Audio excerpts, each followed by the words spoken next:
Hello friends, मेरे channel learning electronics में आपका स्वागत है। आज हम लोग पढ़ेंगे कि हम लोग वोल्टेज फॉलोवर को आइसोलेटिंग एम्पलीफायर या बफर की तरह कैसे यूज करते हैं।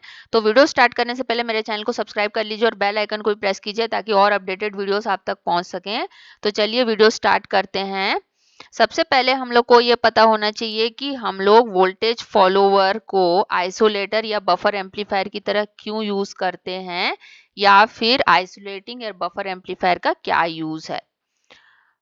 तो इसका क्या यूज है, ये क्या करता है कि जो सप्लाई सर्किट होता है या फिर सोर्स होता है उसको लोडिंग इफेक्ट से बचाता है, ताकि लोड जो लगा रहता है वो लोडिंग ना कर पाए सोर्स या सप्लाई सर्किट के ऊपर, ताकि सोर्स का जो डिजायर्ड ऑपरेशन है वो डिस्टर्ब ना हो।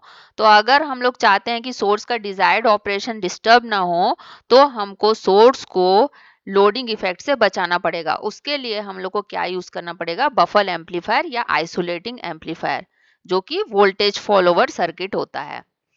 ठीक है, अब लोडिंग इफेक्ट क्या होता है, जब हम लोग किसी भी सोर्स या सप्लाई सर्किट से ज्यादा करंट लेते हैं। ठीक है, और उस ज्यादा करंट लेने के कारण क्या होता है, सप्लाई सर्किट में ग्रेटर वोल्टेज ड्रॉप भी होता है, तो पावर भी ज्यादा कंज्यूम होता है। तो उस चीज से बचने के लिए हम लोग क्या करते हैं, आइसोलेटिंग एम्पलीफायर का यूज जो है लोड और सप्लाई सर्किट के बीच में करते हैं। तो चलिए समझते हैं इसको। यहाँ पे मैंने नॉन इन्वर्टिंग ऑपरेशनल एम्पलीफायर लिया है। हम लोग जानते हैं कि नॉन इन्वर्टिंग ऑपरेशनल एम्पलीफायर में नॉन इन्वर्टिंग टर्मिनल पे इनपुट वोल्टेज कनेक्ट करते हैं। ठीक है, अब हम लोग इधर एज्यूम कर लेते हैं कि जो इनपुट करंट है जो ऑपरेशनल एम्पलीफायर में जा रहा है वो आई इन है।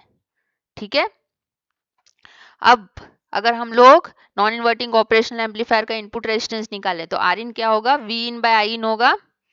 और जानते हैं कि आइडियली जो है input current to operational amplifier zero होता है। तो अगर हम लोग इधर जीरो पुट करें तो इनपुट रेजिस्टेंस कितना आएगा, इन्फिनाइट।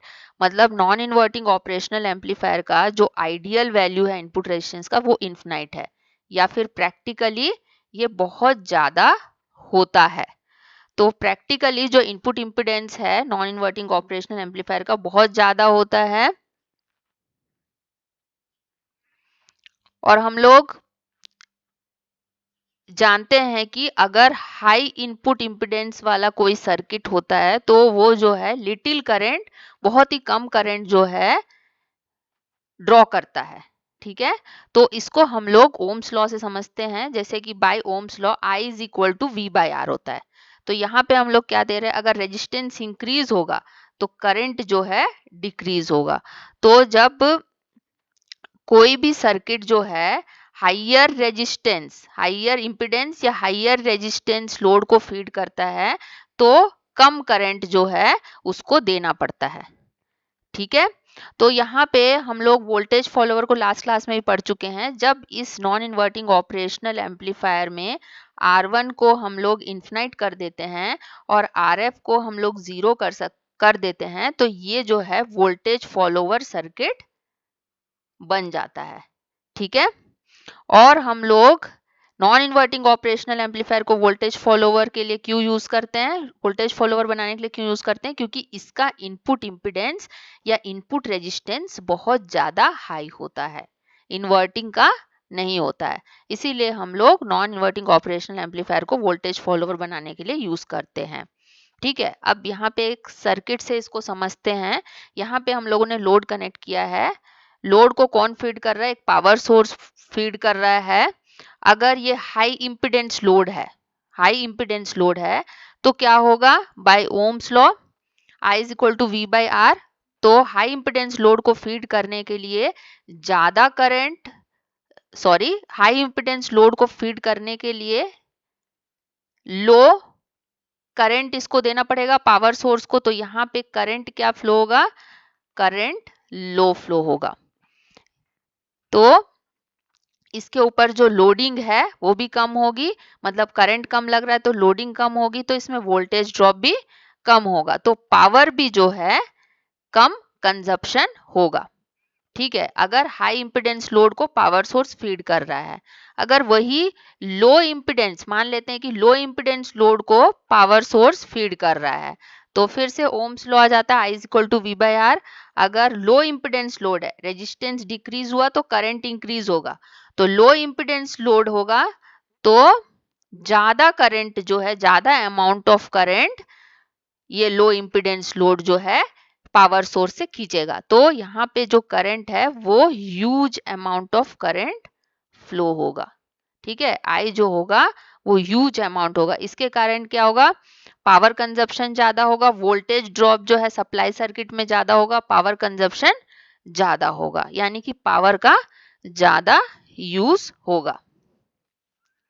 ठीक है, अब हम लोग क्या करते हैं, ये पावर सोर्स और ये लोड के बीच में हम लोगों ने लगा देते हैं एक वोल्टेज फॉलोवर सर्किट। ठीक है, इस तरह से वोल्टेज फॉलोवर सर्किट लगा दिए। अब ये जो लोड है इसका रेजिस्टेंस इम्पिडेंस लो है, लेकिन हम लोग जानते हैं कि वोल्टेज फॉलोवर का जो इनपुट इम्पिडेंस होता है वो हाई होता है। तो अब क्या हो रहा है, जो पावर सोर्स है वो डायरेक्टली लोड को फीड नहीं कर रहा है, डायरेक्टली कहाँ किसको फीड कर रहा है, input impedance of voltage follower को फीड कर रहा है। तो यहाँ पर जो आइन करंट इनपुट इम्पिडेंस में जाएगा ऑपरेशनल एम्पलीफायर के, वो क्या होगा, लो होगा बाय ओम्स लॉ। ठीक है, बाय ओम्स लॉ क्या है, I is equal to V by R है। तो हाई इम्पिडेंस रेजिस्टेंस इंक्रीज होगा तो करंट डिक्रीज होगा। ठीक है, तो हाई इम्पिडेंस लोड को फीड करने के लिए करंट कम लगेगा, तो यहाँ पे करंट जो है कम लगेगा, तो लोडिंग इफेक्ट भी सोर्स सर्किट या सप्लाई सर्किट पे कम लगेगा। अब हम लोग जानते हैं कि जो बाय वर्चुअल शॉर्ट सर्किट यहाँ पे जो वोल्टेज होगा, मान लीजिए नोड नंबर 1 है, ये नोड नंबर 2 है, तो नोड नंबर 1 में वी इन वोल्टेज आ रहा है, तो नोड नंबर 2 में भी वी इन वोल्टेज आ रहा है, तो आउटपुट वोल्टेज क्या होगा, इधर ड्रॉप नहीं है कुछ भी बीच में, तो output voltage is equal to input voltage होता है वोल्टेज फॉलोअर में। तो जो भी सिग्नल आप इनपुट में अप्लाई करोगे वही आउटपुट में आपको मिलेगा। तो हम लोग बफर सर्किट क्यों लगा रहे हैं, ताकि जो पावर सप्लाई है या पावर सोर्स है उसका जो पावर है उस वो डिस्टर्ब ना हो, और यहाँ पे सप्लाई सर्किट में ज्यादा वोल्टेज ड्रॉप ना हो, ताकि पावर ज्यादा खर्चा ना हो और ज्यादा करंट जो है लोड जो है खींच ना पाए, ले ना पाए। तो वोल्टेज फॉलोवर क्या कर रहा है, वोल्टेज फॉलोवर पावर सोर्स के ऊपर लोडिंग इफेक्ट प्रोड्यूस नहीं कर रहा है, इसका मतलब ज्यादा करंट जो है वो नहीं ले रहा है। तो हो फ्रेंड्स, आपको समझ में आ गया होगा कि हम लोग वोल्टेज फॉलोअर का एज ए आइसोलेटर और बफर एम्पलीफायर कैसे यूज कर रहे हैं। यहाँ पर हम लोग बीच में पावर सोर्स और लोड के लगा देते हैं, तो उसके कारण क्या होता है, इनपुट सिग्नल जो भी होगा वो आउटपुट सिग्नल में आएगा और पावर सर्किट पे या पावर सप्लाई पे कोई भी लोडिंग नहीं होगा। ठीक है, तो thank you very much for watching and please do subscribe my channel for more updates.